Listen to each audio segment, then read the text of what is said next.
But to ask her about her record, because she is attached to the Biden record, is definitely apropos, especially when you were bragging about the record.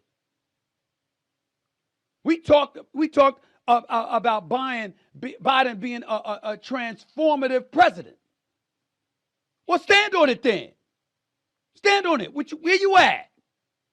No George Stephanopoulos, no Meet the Press, no State of the Union. What's up? No Face the Nation, no Politico, no MSNBC. I understand why you wouldn't do Fox. Liberals don't really do Fox, just like conservatives don't really do MSNBC. Hey, welcome back. It's your man Wise, and today we got to talk about it, man. Stephen A. Smith. Hey, man, a dead clock is right twice a day. Now, we know what time it is. We know where he stands. We know that he is voting for the faux black woman. But I got to give it to him on his platform. He's willing to call a spade a spade. Why hasn't Kamala Harris sat down for any face-to-face, one-on-one interviews where someone can ask follow-up and probing questions? Or why hasn't she had any press conferences where the media can ask her questions and ask follow-up probing questions? What is she hiding from the American people? What is she hiding from the American people?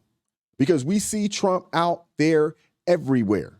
Anybody that is willing to speak with him, obviously that has a large platform. Lord knows I would love to have him on this platform, and I'd allow him to talk as long as he would love to. But that's neither here nor there.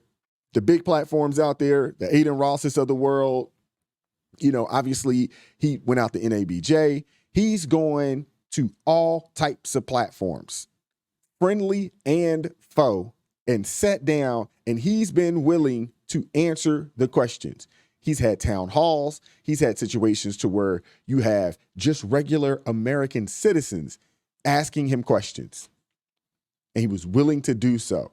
This lady has been the presumptive nominee for going on 2 months now. We're talking 6 or 7 weeks, and she hasn't sat down with anybody, not even the folks that would be friendly to her. Time Magazine put her on the daggone cover, and she wouldn't talk to them. What the heck is going on, man? What does this lady have to hide? What is she hiding from the American people? What is she hiding? Let's get into this video, man. Like, share, subscribe to the channel. Drop me a comment down below. I appreciate all the love and support. Hey, make sure y'all hit this like button, man. The like button doesn't cost you anything. Hit the like button. You know we fighting an uphill battle here. Check your subscriptions. Check your notifications. Make sure you turn those on if they are not on. That way you get notified every time I drop a video. And without further ado, let's go. Time/Siena College poll released Saturday shows Vice President Kamala Harris leading former President Donald Trump in 3 key swing states. The poll, conducted between August 5th and August 9th, found that if the election were held today, 50% of voters among the likely electorate in Michigan, Wisconsin, and Pennsylvania would choose Harris, while 46% say they would choose Donald Trump. The Harris campaign has gotten a boost since President Joe Biden dropped out of the race last month, July 21st to be exact, and endorsed his VP. She's raised more than $300 million and has drawn Trump-like crowds at rally stops in Wisconsin, Michigan, Arizona, and Nevada. Before I get to my opinion, ladies and gentlemen, let me show y'all this poll to juxtapose what was transpiring in June. National poll, August 12th, has Harris up 48% to 47% for Trump. That's as of today. Okay? That's what the national poll average is showing. Less than 2 months ago, June 28th, Trump had a 5-point lead. Okay? So let's understand something. Let's understand this right now. This is a beautiful thing. If you're a Democrat, you're a leftist, because you're looking at it, in my opinion, all wrong. Let me be the first to say that doesn't mean shit to me. It means nothing to me. Ladies and gentlemen, we got to decide whether you're trying to win or not. and whether you truly, truly believe you deserve to win. Now, I've been on the record. I'm going to support my sister Kamala Harris, HBCU grad just like myself, Vice President of the United States of America, former Attorney General for the state of California, former District Attorney in the city of San Francisco. I see what folks have been saying, not all, not most, but some folks have been trying to say about her. You understand, questioning her intellect and all of this other stuff. Now, I ain't going for that. We ain't going to get into the questioning her ethnicity either. You don't sit up there and get to tell us if we got a speck of black in our blood, then guess what? We black. But then all of a sudden, she's running for the president of the United States. You want to ask questions, is she black or is she Indian? I don't know. That was a Democrat policy. And you have Jamaicans coming out now saying that there are black Jamaicans that came over from West Africa on slave ships. And you have those that came over as indentured servants or servants that are Indian. Because what people need to understand is that Jamaica, once before they received their independence, were once a colony of England. They were English territory. So was India. So there are a lot of people that are from India that found their way over into Jamaica because they were both basically England. When you think about it in the grand scheme of things, her father, out of his own mouth, he came out and said he doesn't have any, African in him like that. His people are, Indian, Hindu, and Irish, largest slave owners on the island of Jamaica. They said they own somewhere around about 1,200 slaves. That's what he said. So, being Jamaican doesn't automatically make you a descendant of slavery from West Africa. It just doesn't. No, we don't get to do that. We ain't doing that. All right. But having said all of that, fair is fair. Fair is fair to independents out there. Fair is fair to conservatives and Republicans out there. There's certain things that we have to hold both sides to. Now, Joe Biden stepped aside as the presumptive Democratic nominee on July 21st. Okay? Now I'm going to look at this right now. I'm looking at my calendar because I just want to make sure. July 21st was a Sunday. We've had 1 week, 2 weeks, 3 weeks, and 1 day since Joe Biden stepped aside. The only damn place we've seen Kamala Harris is at pep rallies. What's up? Somebody got to say something. And it can't just be the conservatives. Right is right. I'm talking to my sister here. Come on now. You running for the presidency of the United States of America. You got my vote. You running for the presidency of the United States. Why does she have your vote, Stephen A? You don't even know what she stands for. Why does she have your vote other than the fact that she is a woman, you think she's black, and she's a Democrat? Is that the reason why you're supporting her? United States of America. What you hiding for? And I mean hiding in plain sight. Somebody got to say it. Somebody got to say it. Now, you can't be running for the presidency of the United States. Not one single press conference, not one single one-on-one sit-down interview where somebody gets to question you about the questions that we ask. That's not fair.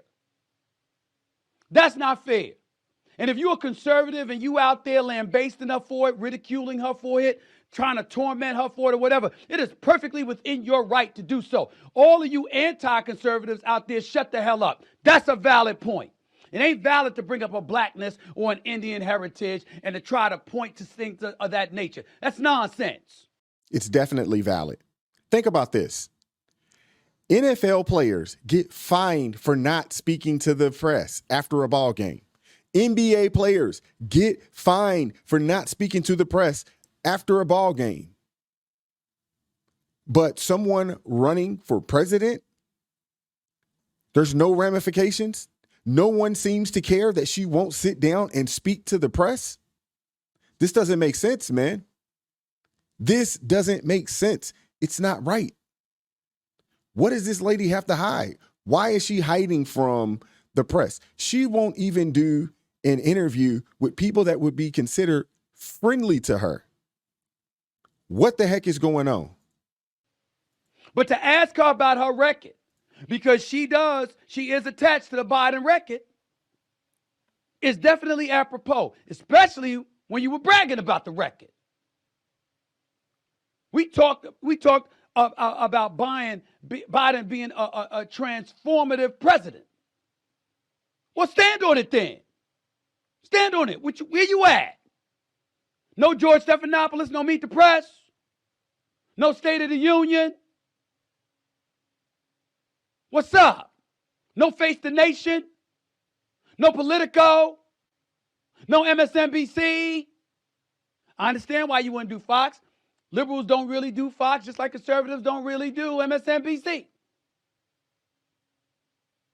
You're welcome to the. That's bull. Byron Donald has been on MSNBC or MSDNC. There's been a few conservatives that have been willing to go over to the other side and sit down and have conversations with them. And to be honest with you, what is this? With politicians, quote unquote, being afraid. That's what I'm gonna call it. Afraid to go and speak with people that you can see, that you seem or deem the opposition. What is up with that? If you're not willing to speak with people that are American citizens, that would be considered the opposition, people that don't necessarily agree with your platform, your ideology, your party, how can we trust this person to go and sit down and sit across from a Xi Jinping, or to go sit down and negotiate a peace deal with Vladimir Putin? How can we trust this person if they can't even speak to someone who can't start World War III in the sense of one of these people in the press? Are you freaking kidding me? Stephen A. Smith Show, I will gladly interview Donald Trump. I will gladly interview Kamala Harris. Name the time or place. I'll come to you. I'll come to you. I'll show up. Anytime. And I'm no political aficionado. I'm going to need fact checkers. I don't know everything that y'all going to say. Hey, but he'll take that bag, though. And I ain't even mad at him. I'm not even mad at him. Interviewing either one of the candidates would be huge for his platform. So I'm not mad at him for saying that he would be willing to do so. But I know this much. I know how to ask the questions that Americans want to know. Kamala Harris, there are certain things that we have to ask you a question about. There's simply no way of getting around certain things. Weren't you against fracking? Is that true? And now you're for it? Just asking. These are important questions to think about. You're going to intensify and elevate the importance of securing our borders. Were you always that way? These are legitimate questions. Mm-hmm. You no longer support a national ban on fracking.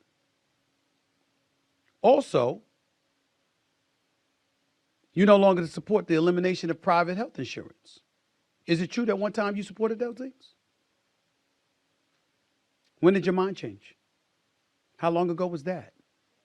When were you going to tell the American people? Why'd you keep it from everybody?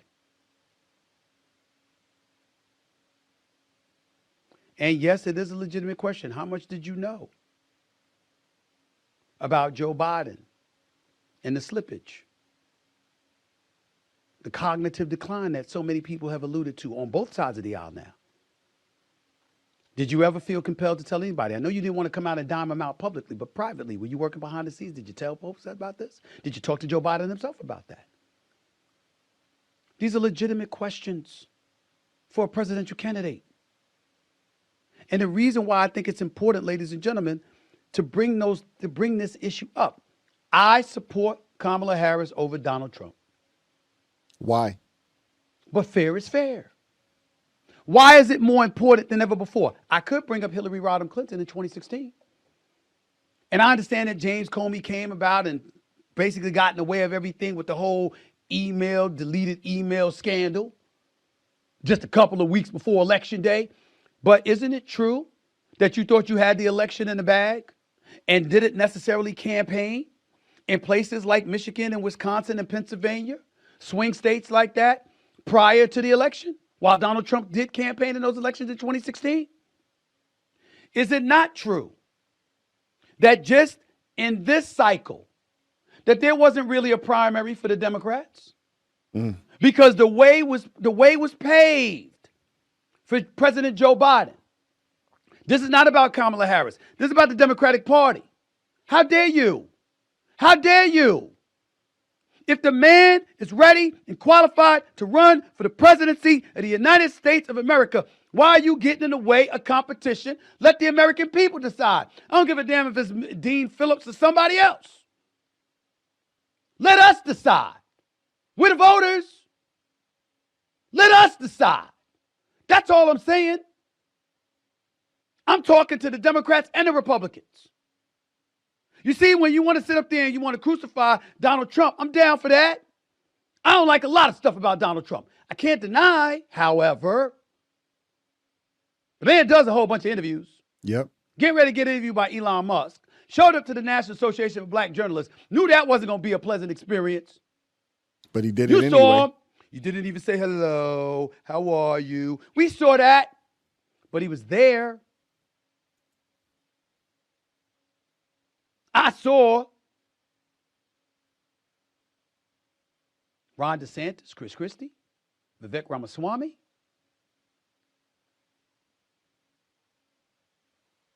Nikki Haley. I saw people trying to knock him off in the primaries. The Republican conservative folks in this country spoke. We want Donald Trump, they said. Yep. Okay. 2 impeachments, $454 million civil case, 34 felony convictions.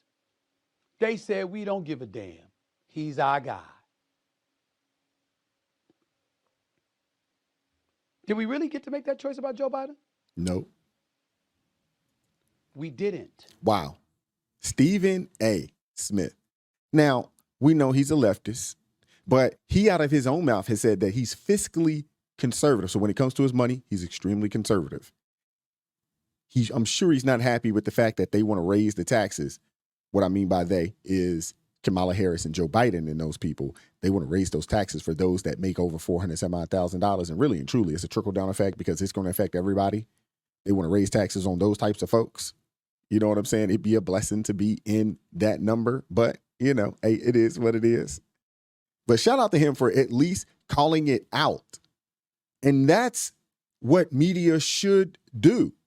Now, we know he's biased.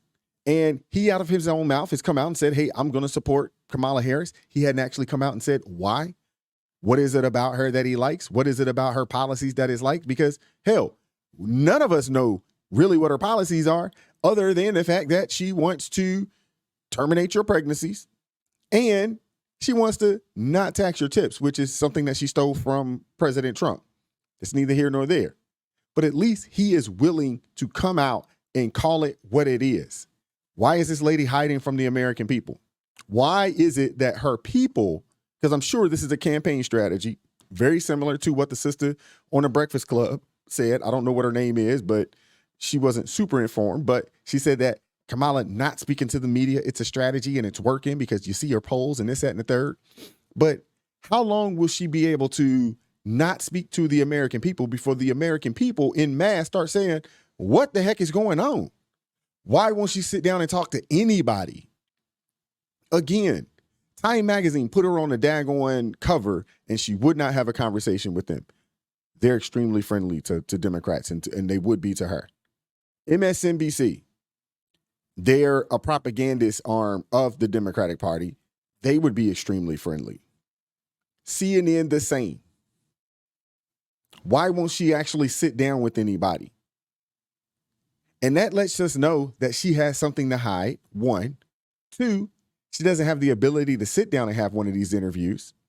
Or 3, they legitimately think that the American people are stupid enough, ill-informed enough, low IQ'd enough to support her without her ever actually speaking to the American press and to the American people and answering for her record, for what's going on in this economy right now, what's going on in this country right now, what's going on at the border right now.